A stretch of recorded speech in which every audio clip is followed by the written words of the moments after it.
Panorama group, जो सोचता है वो करता है।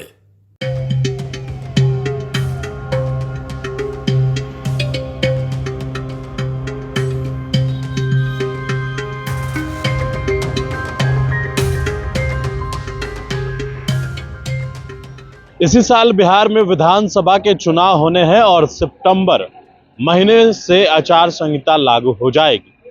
सूत्र बता रहे हैं इलेक्शन कमीशन की जो टीम है वो बिहार दौरे पर होली से पहले आ रही है।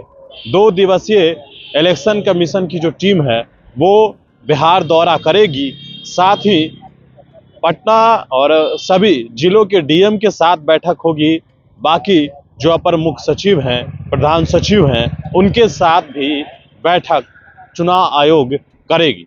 बता दें आपको कि विधानसभा के चुनाव 2025 अक्टूबर में होने हैं और कहा यह जा रहा है कि अक्टूबर में ज़्यादा त्यौहार हैं, इस वजह से वोटिंग की जो प्रक्रिया है वो नवंबर में कराई जा सकती है। लेकिन देखिए, अभी हम इलेक्शन डिपार्टमेंट के पास मौजूद हैं और तैयारी एक तरीके से कहा जाए कि अब दिल्ली विधानसभा चुनाव खत्म हो चुका है और दिल्ली विधानसभा चुनाव खत्म होने के बाद अब जो बारी है वो बिहार की है।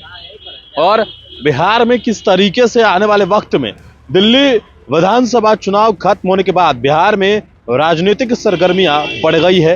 होली से पहले चुनाव आयोग की टीम बिहार का दौरा करेगी। विधानसभा चुनाव को लेकर यह पहला दौरा होगा। सूत्रों की माने तो चुनाव आयोग की टीम बिहार में 2 दिनों तक रहेगी।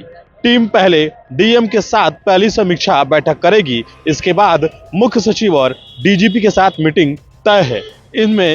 इसमें इनकम टैक्स, उत्पाद विभाग समेत अन्य एजेंसियों के अधिकारी शामिल होंगे। सूत्रों के मुताबिक इस बार मतदान नवंबर में हो सकता है, क्योंकि दिवाली और छठ पर्व अक्टूबर में है। आयोग पर्व के बाद वोटिंग करा सकता है। चुनाव की तारीख का ऐलान सितंबर लास्ट में हो सकता है। बुधवार को पटना में बिहार के मुख्य निर्वाचन अधिकारी एवं श्रीनिवास के अधिकारियों के साथ बैठक की। इसमें वोटिंग परसेंटेज बढ़ाने सहित अन्य महत्वपूर्ण मुद्दे पर चर्चा की गई है। बिहार दौरे पर चुनाव आयोग की टीम 3 काम करेगी। पहला काम जो है वो टीम ईवीएम की एफएलसी यानी फर्स्ट लेवल चेकिंग की जांच करेगी। ईवीएम की भी चेकिंग करेगी और यह सब मुख्य निर्वाचन पदाधिकारी की मौजूदगी में होगा। मतदान की प्रक्रिया में प्रयोग होने वाले ईवीएम और वीवीपैट के रैंडमली जांच होगी। पटना में टीम अधिकारियों के साथ बैठक के अलावा फील्ड का भी जायजा लेगी। भागलपुर, मुजफ्फरपुर जैसे जिले का दौरा कर वहां समीक्षा करेगी। देखिए, अभी हम चुनाव आयोग के गेट पे हैं और यहाँ पर तमाम चीजें जो है वो हम दिखा रहे हैं। लेकिन बड़ी बात यह है कि चुनाव आयोग की जो टीम है वो होली से पहले बिहार आ रही है। 2 दिवसीय दौरे पर रहेगी। ये बताया जा रहा है कि सितंबर महीने में जो है वो इस तारीख की घोषणा हो जाएगी कि कब चुनाव होगा। बड़ी बात यह है कि दिल्ली का चुनाव खत्म हुआ है और अब बिहार में सरगर्मियां तेज हो गई है। बिहार में जो दंगल होना है वो एनडीए और महागठबंधन में होना है। एनडीए की पार्टी आप जानते हैं कि उसमें कौन कौन है। हम बता दें आपको कि भारतीय जनता पार्टी है, जनता दल यूनाइटेड है, चिराग पासवान लोक जनशक्ति पार्टी रामविलास है, तो जीतन राम मांझी और उपेंद्र कुशवाहा इन एनडीए में शामिल है। महागठबंधन में राष्ट्रीय जनता दल है, कांग्रेस है, माले है, सीपीआई है और सीपीएम और वीआईपी भी फिलहाल इस वक्त महागठबंधन के साथ ही है।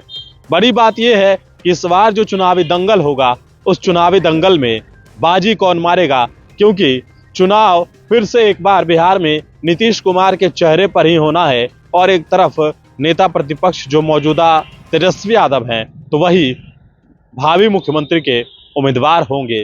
तो बदलाव होगा या फिर से बिहार में वही सरकारें बनेंगी। लेकिन एक तरीके से कहा जाए कि बिहार में चुनावी सरगर्मियां अब बढ़ते जा रही है और जैसे जैसे समय नजदीक आ रहा है, फरवरी का महीना चल रहा है और दिल्ली में इलेक्शन खत्म हो चुका है और उसके बाद अब बिहार की बारी है। क्योंकि बड़ा स्टेट है, लिहाजा यहाँ पर तैयारियां पूरी करनी होगी। ईवीएम और साथ ही जो चुनाव आयोग की टीम है वो 2 दिवसीय दौरे पर होली से पहले बिहार आ रही है और उसके बाद एक तो बैठक डीएम के साथ होगी ही, डीजीपी के साथ होगी ही, लेकिन फील्ड में भी जाकर जो है वो समीक्षा करेगी। और अब तक की जो जानकारी है उसमें 4 लाख वोटरों को नाम काट दिया गया है।